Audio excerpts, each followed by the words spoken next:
Other delegations were calling the United States walkout diva-like. How do you think that this diva-like behavior may have affected the proceedings of the committee session? Thank you. I think that's a very good question. However, a tad ill-conceived. It was not the United States walkout that stalled the hearings. It was the behavior of several delegations that remained in the House who were pushing for an ill-conceived and a ridiculous resolution that would have amounted to nothing, that prevented us from accomplishing anything today.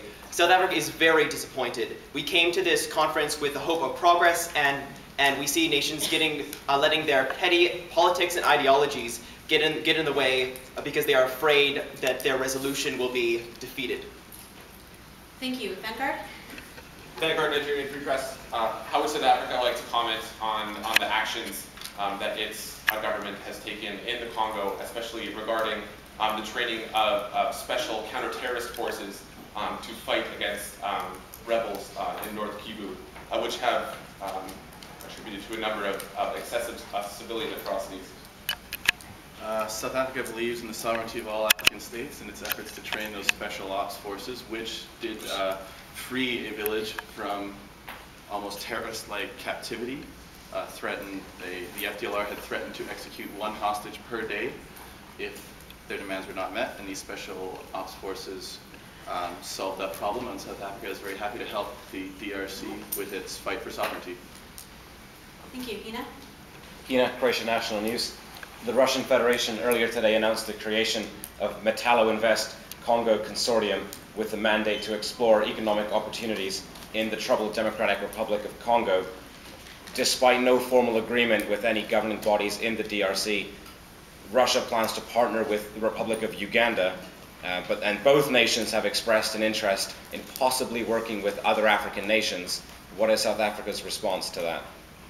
South Africa also has a number of investments in the mining industry in the DRC, but it is present at this conference, specifically in this committee, to work out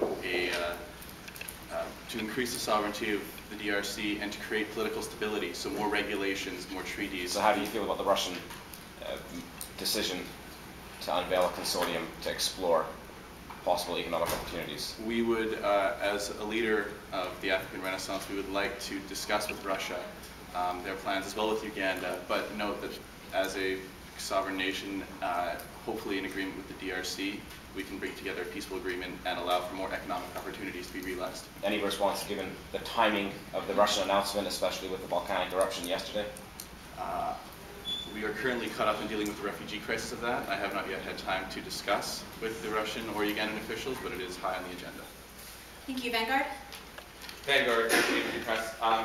Combining the last two issues that have just been briefed here, would South Africa like to comment about breaking news that has essentially suggested that government forces that South Africa has been working with have been implicated with said mining consortiums and have been bribed to follow particular actions of the mining corporations.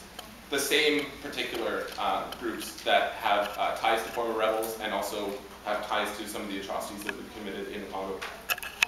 South Africa is working on dealing with this issue from a number of angles. The next topic on the agenda following rebel groups and their threats to the DRC is security sector reform, specifically with regard to corrupt officials and managing an increase in justice. I'm working heavily with the Minister of Justice from the DRC as well as with the mining consortiums to talk about this. It upsets South Africa greatly that we cannot have proper mining operations such as we do in developing countries, but all aspects of this conference on working on creating an umbrella of stability that will allow this to be slowly removed. Thank you. I have time for one more question. Yes, ma'am? Mail and Guardian, South Africa. Given the expansion that has been proposed involving 1,000 new South African troops was apparently an extension of the MONARCH mandate. Given that MONARCH is completely out of money, where is the money coming from? Is it coming from South Africa? And how is that going to be funded? South Africa is willing to step up and contribute more funds, more troops. It is also donating 5 troop transport helicopters to help move refugees from the volcanic eruption and contribute to the setting up of a refugee camp. It feels that, especially with the threat and talk of intervention of forces outside of MONUC. It feels that its responsibility as a leader in Africa to show that Africa can help with its own troubles, and it is willing to take a leadership role in this to ensure that an intervention outside of MONUC does not take place. Thank you very much. South Africa? The question for you.